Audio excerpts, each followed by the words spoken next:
Hey there. Subscribe to my channel. ہمارے ساتھ موجود ہے فہیم صدیقی صاحب. فہیم بھائی یہ بتائیے گا کہ آزادی صحافت کس چیز سے مشروط ہے پاکستان میں؟ پاکستان میں آزادی صحافت جو ہے وہ ایک عام آدمی کی آزادی سے مشروط ہے.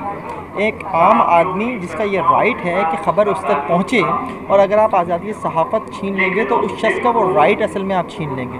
تو آزادی صحافت ہو یا آزادی اظہار رائے ہو, ان دونوں کا تعلق جو ہے وہ براہ راست عام آدمی سے جڑا ہوا ہے. یعنی اس ملک میں اگر آپ کسی چیز کو اس طرح سے دیکھیے کہ یہ پبلک انٹرسٹ کی چیز ہے, اور اس پبلک انٹرسٹ کی چیز کو آپ اس تک نہ پہنچائیں تو یہ میرے خیال ہے بددیانتی ہے. تو جو آپ کا سوال ہے اس کا صحیح جواب تو بیسیکلی یہی ہے کہ جناب ہر حال میں آزادی صحافت جو ہے ایک عام آدمی کی آزادی سے جڑی ہے.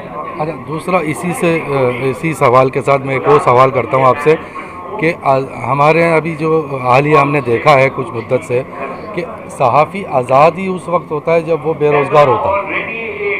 تو یہ جو ہم جد و جہد کر رہے ہیں 70 سال سے آزادی صحافت کی, آج آ کر یہی جد و جہد صحافتی ادارے کی آزادی کے لیے تو نہیں ہو رہی؟ دیکھیں یہ سوال ہمیشہ سے رہا ہے. جب آپ اس کتاب کو پڑھیں گے, یہ کتاب الحمدللہ جو ہے وہ میں نے شائع کی ہے, میں اس کا پبلشر ہوں, پرنٹر اینڈ پبلشر ہوں.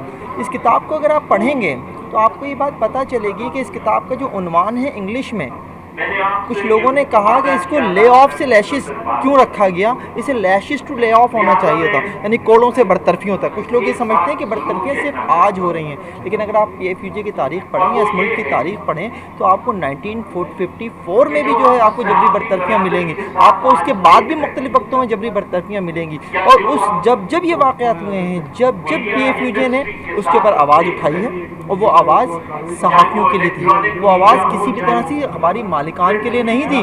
اگر آپ جو ہے ایوننگ ٹائمز میں ہوئی بھی ہڑتال کو اٹھا کر دیکھیں تو وہ 10 دن کی ہڑتال جو ہے کوئی مالکان کے لیے نہیں ہوئی تھی, وہ ان صحافیوں کے لیے, ان اخباری کارکنوں کے لیے ہوئی تھی جنہیں نکال دیا گیا تھا. پھر اگر آپ آگے جا کے ڈان میں دیکھیں کہ ڈان میں ایک دن کے لیے اخبار نہیں چھپتا. وہ اخبار کیوں نہیں چھپتا؟ وہ اس لیے نہیں چھپتا کہ انہیں جو ہے حمید ہارون سے کوئی ایشو تھا, نہیں, وہ ایشو یہ تھا کہ جناب آپ نے اتنا کما لیا ہے, آپ نے لوگوں کو ایک بونس دینا تھا, اس کا وعدہ کیا تھا, آپ نے وہ بونس دینا ہے. جب انتظامیہ منع کر دیتی ہے تو اخبار نہ چھپنے کا اعلان کر دیتی ہے پی ایف یو جی, اور اخبار پورے ملک میں نہیں چھپتا.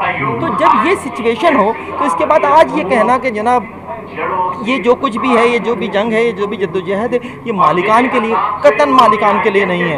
ہاں, آج ہم اس بات کو زیادہ بہتر طور سے سمجھ رہے ہیں کہ آج کے دور میں جو ایڈیٹر کی پوسٹ ہے, چاہے وہ نیوز ایڈیٹر ہو اخبار کا, یا چاہے وہ ڈائریکٹر نیوز ہو جسے ہم چینل میں ڈائریکٹر نیوز کہتے ہیں, یہ پوسٹ کمزور ہوئی ہے.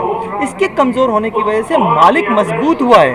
تو آج جو ہماری جنگ ہے وہ بیک وقت جو ہے وہ ان ریاستی اداروں کے خلاف بھی ہے جو یہ سمجھتے ہیں کہ انہوں نے صحافت کو دبانا ہے, آزادی اظہار رائے کو دبانا ہے, اور مالکان کے خلاف بھی ہے جو ایڈیٹر کی جگہ پر آ کر قابض ہو گئے ہیں اور اپنے مطابق چلنے کی کوشش کرتے ہیں. آج یہ جو ساری سچویشن ہے یہ صرف پیدا ہی صرف اس وجہ سے ہوئی ہے کہ یہ جو دو لوگ ہیں انہوں نے اپنا ایک نیکسس بنا لیا ہے, مالک اور ریاستی ادارے. حکومت کہہ لیجئے اسے, ان ریاستی اداروں کی بھی ہم بات کرتے ہیں جو کلیئرلی اس کے ہمارے اوپر جو ہمیشہ سے تلوار لے کے کھڑے ہوئے ہیں, یہ انہوں نے اپنا ایک نیکسس بنایا ہے. اس نیکسس کے نتیجے میں آج یہ سچویشن پیدا ہوئی ہے. بھائی یہ تو چلو ٹھیک ہے, یہ صحافت کی لڑائی ہے, مالک کی نہیں ہے. لیکن آج سے 2 سال پہلے جب ہم لوگوں نے یہ سوشل میڈیا پہ آواز اٹھائی کہ بے روزگار صحافی کو پریس کلب ممبرشپ ہی نہیں دے رہا, کبھی ادارے کا لیٹر لیا. جب ایک بے روزگار صحافی تھا وہ لیٹر کہاں سے؟ ابھی تھوڑی سی بہتری آئی ہے کہ بے روزگار صحافی کو بھی صحافی سمجھا جا رہا ہے. جب ایسی صورت حال ہو تو پھر صحافی آزاد ہو کر وہ پریس کلب کا ممبر نہیں بن پا رہا تھا. دیکھیے یہ سچویشن ظاہر مختلف شہروں میں مختلف ہو سکتی ہے, اس کو سمجھنے کا طریقہ کار مختلف ہو سکتا ہے, لوگوں کی انڈرسٹینڈنگ مختلف ہو سکتی ہے. لیکن ایک صحافی اگر صحافی ہے جینون, جسے آج کے دور میں یہ بھی ایک بڑا مکالمہ ہے, اگر ایک صحافی جینون صحافی ہے تو وہ بے مرتے دم تک صحافی رہے گا. ایسے شخص کو اگر آپ قبول نہیں کریں گے تو آپ اپنے اور سوسائٹی کے درمیان بھی فیصلہ پیدا کر لیں گے. میں اس کو پھر وہی پہلے والے سوال کی طرف لا رہا ہوں کہ جب آپ ایک صحافی کو صحافی تسلیم نہیں کریں گے تو آپ سوسائٹی سے جاننے کا حق چھین لیں گے. بہت بہت شکریہ فہیم صاحب, بہت شکریہ. Hey there. Subscribe to my channel. And also press this bell icon, so you never miss any new updates, cause whenever we upload new video you will get a notification on your phone.